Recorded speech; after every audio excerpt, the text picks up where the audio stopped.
Hey guys, this is Jordan with Most Outdoors. Welcome back to the channel. Wanted to show y'all a little project that I did last year. I believe it was somewhere between the middle of January and February. Look, there's deer. I just jumped them right down through there. I kind of want to show you a comparison between these two different areas of this hunting property we have. Right here is one of the trails. We do have a food plot back here where we do a lot of the hunting. This is basically the middle of this property, but so we'll talk about this side first. If you walk in here, I'll try to find a little spot we can walk in. If you walk in here and you take a look, there's not a whole lot of nothing out here, okay? There are some species growing, but you know, not a whole lot of cover, not a whole lot of vegetation for the wildlife to hide and feed on. I just about tripped. Let's get through all this. But you can see as we get down in here, just really a desert for the most part. The one good thing I could see about this particular area would be it's a little bit cooler in here. It's probably, I would say 5 to 10 degrees cooler in here, which makes a very big difference for deer and everything like that, bedding and trying to stay cool during the day, especially during the summer months and on into the fall. If we come back over here, see this is the left, we'll say the left side of the trail and then the right side. I want y'all to look at the diversity and the growth in here. This area looked just like this. It was pretty much bare on the ground, not a whole lot of vegetation. But what I did is I came in here and hack and squirted a lot of these trees. Hack and squirt basically is a method you can use to terminate trees. This is one of them that I terminated, a sweet gum, I believe. I probably hacked it right there, but basically what you do is you take a hatchet and you hack into the side of the tree and then on the other side, and then you spray your herbicide to kill it. This is the top of that tree, and you can see there's no leaves. And look how brittle that is. This is about a year old, but it'll just break off in your hand.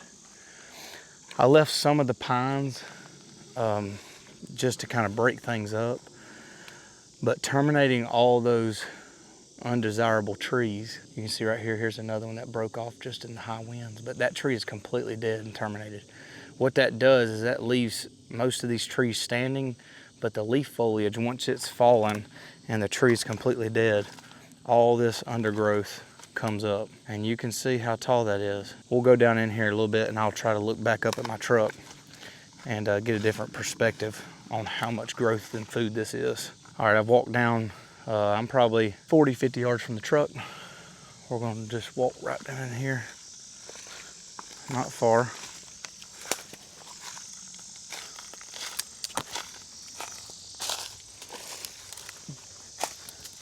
Try to not lose an eyeball.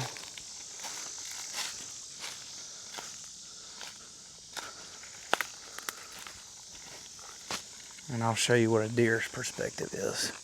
All right, so I'm on my knees right now. Look at all this cover you got around me. Can't even see the truck. Truck's up that way somewhere. Can't even see it. Now I'm gonna stand up. I can barely see it up through there. It's right in there somewhere. But look at all this dense growth. This is incredible habitat for a deer to bed down in, and that's what we were wanting. We were wanting the deer to bed here before they staged up in our plot. This area right here is about 2 acres roughly, and this process was very low cost and not a whole lot of labor. It took me, I think, 2 or 3 hours by myself to hack and squirt as many trees as I could and then spray them with a herbicide application. And try to get out of here.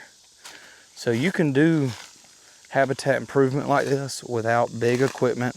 There are different methods of doing this. You could clear this whole area and let it grow up and it would have the same benefit, but that's not what I was going for. I wanted a low cost, sort of a slow process, but within a year, we have this bedding right here.